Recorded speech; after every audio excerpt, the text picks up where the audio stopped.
Role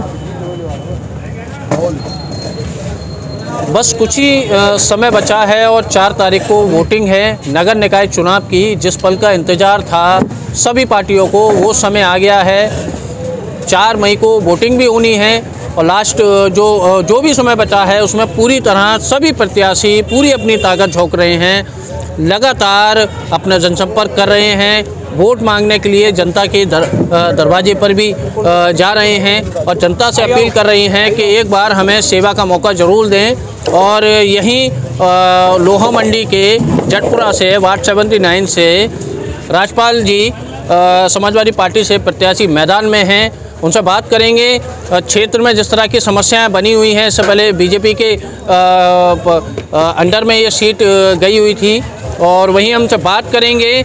इस बार प्रत्याशी दूसरा बीजेपी ने उतारा है, काफ़ी टक्कर देखी जा रही है। रोमांचक जो मामला, जो एक रोमांचक खेल है वो यहाँ दिखाई दे रहा है इस वार्ड में। तो बात करेंगे राजपाल जी से। राजपाल जी, इस वार्ड में जटपुरा में 79 में बीजेपी और सपा में जिस तरह से रोमांचक पूरी तरह खेल दिखाई दे रहा है, क्या कहना चाहिए? देखते रहे। शायद आपके पास इन्फॉर्मेशन पूरी नहीं है। रोमांचक नहीं, एक तरफा मुकाबला है। बहुत बढ़िया, बहुत बढ़िया।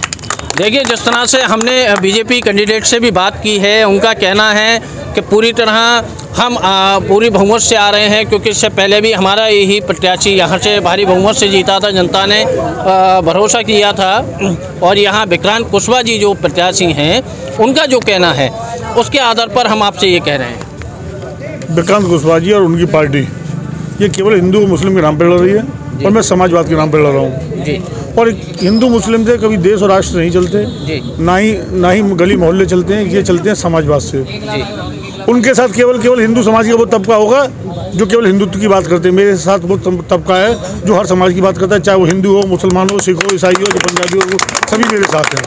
राजपाल जी, क्षेत्र की बात की जाए जटपुरा की 79 की, जिस तरह से समस्याएं कुछ ऐसी बनी हुई हैं जो पूरी तरह से ख़त्म नहीं की गई हैं और जनता काफ़ी परेशान भी है। मगर जो कल हमने बात की थी बीजेपी जो प्रत्याशी हैं विक्रांत कुशवाहा जी, उनसे भी बात की। उनका जो कहना था, हमने ये उनके सामने भी ये सवाल रखा, ये मुद्दा रखा जो समस्याएं हैं, मगर उनके सामने उनका कहना कि हमारी तरफ से जो भी प्रत्याशी रहे पहले खड़े हुए थे उन्होंने, कैंडिडेट ने काफ़ी काम कराया, मगर अब जो समस्या है वो हमारे वार्ड में कोई समस्या नहीं है। जो छोटी मोटी समस्याएं हैं वो इस बार समाप्त करा दी जाएंगी। तो ऐसा कुछ है, यानी समस्याएं जो हैं वो इनकी नज़रों में क्यों नहीं है? वैसा है, वो झूठ की राजनीति करते हैं, हम लोग सच्चाई की राजनीति करते हैं। जब उन्होंने ये कह दिया कि जब उन्होंने इतना काम कराया तो कोई समस्या नहीं है तो एक बार वार्ड कर जाके लीजिए, अभी पता चल जाएगा। जब मस्जिद के आगे नाले का पानी बह रहा है, नमाज करने नहीं जा पा रहा है, समझे किसी मंदिर के आगे चले जाओ, कूड़ों के ढेर मच रहे हैं, वहाँ पर जो सफाई व्यवस्था नहीं है।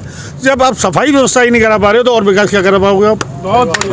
तो क्या रहेगा? 4 तारीख को वोटिंग है, 4 तारीख को जो फैसला है वो जनता करेगी कि आखिर हम अपना वोट किसको देंगे, जनता अपना आशीर्वाद किसको देती है, ये किसी को नहीं पता है। और सभी प्रत्याशियों की बात की जाए, सभी कटघरे में खड़े हुए हैं, तो जनता के लिए क्या संदेश देना चाहेंगे, जनता से क्या अपील करना चाहेंगे 4 मई के लिए? बीजेपी के जितने सब कटघरे में खड़े हैं, मैं जनता के बीच में खड़ा हूँ। तो यानी कि आप जनता के बीच में खड़े हुए हैं, तो जनता से तब भी क्या अपील है जनता से? 4 मई के लिए जनता से मेरी सिर्फ यही अपील है कि झूठ होता है, सच होता है। झूठ को छोड़ के सच के साथ दीजिए और जो ज़मीनी हकीकत है उस हकीकत पर काम कीजिए। पिछले 5 साल जब मैं नहीं रहा, मेरे बीच में किसी षड्यंत्र तरीके से जब मुझे यहाँ दूसरे प्रत्याशी रहे बीजेपी के, उन्होंने मेरी रास्ता आसान कर दी कि उन्होंने 5 साल के बीच में जनता के बीच में जाकर कभी जनता का दुख दर्द नहीं समझा, ना ही कभी जनता के दुख दर्द को जानने की कोशिश की। वही वजह है कि आज पूरे क्षेत्र की जनता मेरे पीछे बिना बुलाए दौड़ रही है और उनके कार्यालय पर आने के लिए वो लड्डू भी बांटे तब भी उनके कोई आने को तैयार नहीं है। तो यानी कि पूरी तरह जनता ने आपको आशीर्वाद दे दिया है और जो फैसला है वो फैसला आने पर भी देखने दिखाने लायक जो फैसला होगा वो जनता करने जा रही है। मूड बना लिया है बदलाव का? जनता ने पूरी तरह से 100% अपने बदलाव का मूड बना लिया है और जनता ने पिछले साल 5 साल हमारे भी कार्यकाल देखा था, हमारे काम देखे थे और हम अपने कार्यकालों को उंगली पर गिना, हम अपने कामों को उंगली पर गिना सकते हैं। उनसे सिर्फ ये पूछिए कि उन्होंने कौन से काम कराए वो बताएं। तो यानी कि वार्ड 79 में जटपुरा में साइकिल चलेगी? दौड़ चलेगी नहीं, दौड़ेगी। दौड़ेगी? हाँ, दौड़ेगी। मोटरसाइकिल से भी स्पीड में साइकिल दौड़ेगी।